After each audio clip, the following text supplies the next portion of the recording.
Hello guys, it's me again, Jigson. Kamusta po kayo guys? So ayun nga po, papunta tayo ngayon sa Taiwan guys. Kasi nga may asikasuhin ako doon. Worth related pala yung pupuntahan ko dito guys. Kasi nga may pinakuha yung company ko dito sa Taiwan. Kasi nga andito din yung office namin sa Taiwan guys. So fast forward tayo guys, andito na nga pala ako sa may EVA Airlines. Ayan, so airplane ng EVA Airlines guys. So EVA Airlines, ang init ng airplane, grabe. So masarap naman yung foods nila guys. And fast forward again guys, andito na tayo sa Terminal 1 ng Terminal 1 ng Taiwan. So kukunin natin yung luggage ko guys at dadaan tayo ng immigration. So ayun pala ako guys. So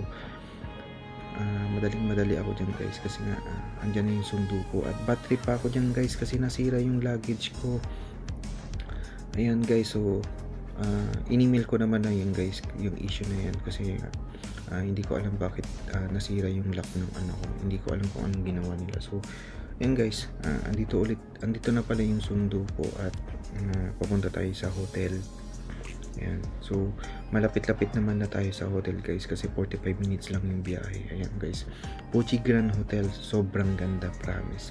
Thank you pala sa company ko na binook ako dito sa hotel na to, sobrang ganda.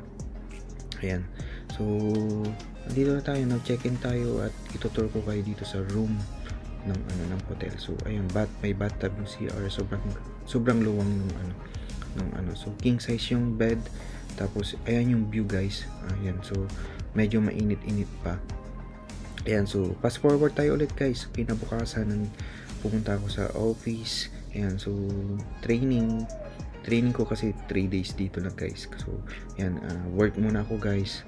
So fast forward tayo ulit guys. After ng work ko, ayan, dumating naman si ate ko guys. Kasi nga may plano nga kaming gagala sana sa gabi, pero bad trip guys, biglang dumating yung bagyo dito sa Taiwan. Yung bagyo sa Pilipinas pumunta naman dito sa Taiwan. So yun guys, sobrang lakas ng bagyo dito. So ayan, inayos ko na lang yung mga gamit ko guys. Ayun pala guys, yung mga gamit sa hotel, inuuwi ko kasi yan guys. Sayang kasi yan, mga green tea, mga suklay, mga shampoo, minsan may shampoo, sugar, ayan, chinelas, yan. So kinabukasan na pala yan guys. Ayan, so wala kaming pasok guys gawa ng sobrang lakas ng bagyo guys. So umuwi na rin pala si ate ko guys. So boring na ako dyan guys sa hotel. So ayan, so naglaro-laro ako dyan sa bathtub.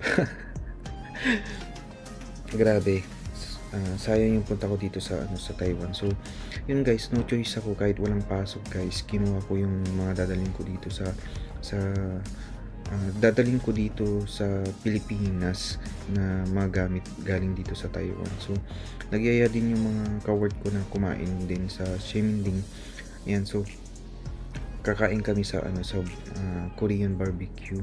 Yan guys, so andito na kami guys. Umuulan pa rin, sobrang lakas kanina ng ulan dyan, pero wala kaming magagawa. So yan guys, barbecue. Ayan, masasarap naman din yung ng mga barbecue dito, mga pagkain nila.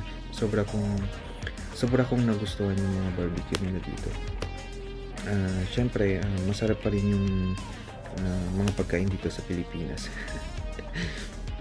Ayan guys, after namin kumain pala guys, ayan, so umuwi na kami kasi nga sobrang lakas, pabugso-bugso minsan yung ulan dito. Ayan, so umuwi na ako guys. So babalik na ako ulit ng hotel niyan. Hindi man lang ako nakabili ng mga pasalubong ko. Ayan, so ayan, nadaanan ko yan, yung 101 Tower.